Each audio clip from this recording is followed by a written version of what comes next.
Hello friends, क्या आपकी भी ट्यूब्स बंद हैं और आपको लेप्रोस्कोपी और आईवीएफ की सलाह दी गई है तो आप कंफ्यूज हैं कि आपको क्या कराना चाहिए।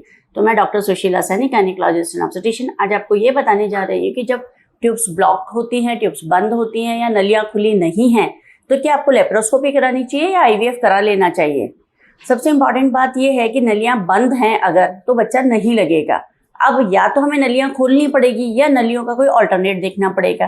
तो नलियाँ खोलने का जो तरीका होता है वो लेप्रोस्कोपी होता है। लेप्रोस्कोपी यानी कि दूरबीन का ऑपरेशन।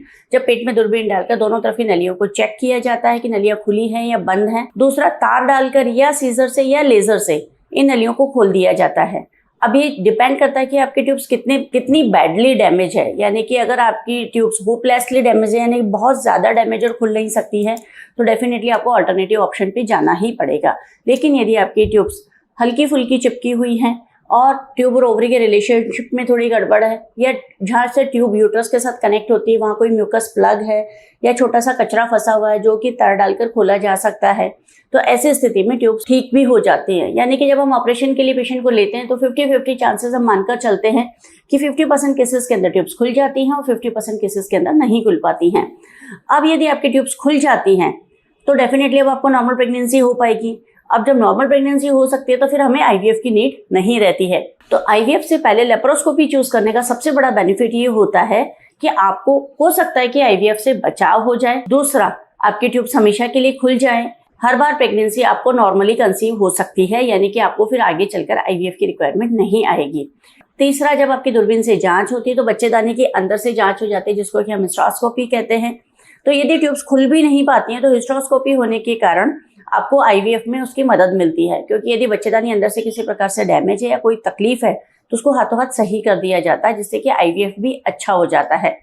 अब सपोज आपकी ट्यूब्स नहीं खुली है, यानी कि 50% केसेस में अब आप आ गए जिनकी ट्यूब्स ब्लॉक हैं, तो फिर उनको अल्टरनेटिव रास्ता देखना पड़ेगा। और अल्टरनेटिव ऑप्शन जो होता है वो है आईवीएफ।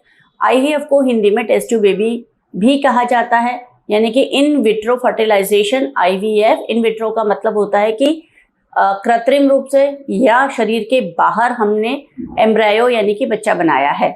जनरली ये काम ट्यूब्स के अंदर होता है, लेकिन जब ये टेस्ट ट्यूब के अंदर होता है तो इसे हम टेस्ट ट्यूब बेबी कहते हैं। तो जब जिनकी ट्यूब्स खुल नहीं पाती है तो उनका रिप्लेसमेंट टेस्ट ट्यूब होती है। जब टेस्ट ट्यूब में हम लोग एम्ब्रियो बनाते हैं, एम्ब्रियो बनाने के लिए ओवरी से ओवम पिकअप किया जाता है, यानी अंडे बाहर निकाल लिए जाते हैं और आदमी के शरीर से सीमन लिया जाता है, जिसमें से स्पर्म सेपरेट करके फिर एम्ब्रायो बनाया जाता है। और जब ये एम्ब्रायो रेडी हो जाता है तो उसको फिर यूट्रस के अंदर रख दिया जाता है, जिसको कि हम एम्ब्रायो ट्रांसफर कहते हैं, ईटी कहते हैं। इस प्रकार से ट्यूब्स के ब्लॉकेज होने के बाद आईवीएफ से आपको बच्चा मिल सकता है। तो अब यदि आपकी ट्यूब्स ब्लॉक्ड हैं तो आपको पहले लेप्रोस्कोपी करानी चाहिए। एक बार ट्राई करना चाहिए कि आपकी ट्यूब्स खुल सकती हैं या नहीं खुल सकती है। यदि खुल जाती हैं तो बहुत अच्छी बात है, आपको नॉर्मल प्रेगनेंसी हो जाएगी। और यदि नहीं खुल पाती हैं तो आपकी हिस्टेरोस्कोपी हो जाएगी, ट्यूब टेस्ट हो जाएगा, अंदर से एंडोमेट्रियोसिस की जांच हो जाएगी और कोई भी बीमारी होगी तो उसे दूर कर दिया जाएगा और उसके बाद में आपकी आईवीएफ कर दी जाएगी, जिससे कि आपको प्रेगनेंसी हो पाएगी।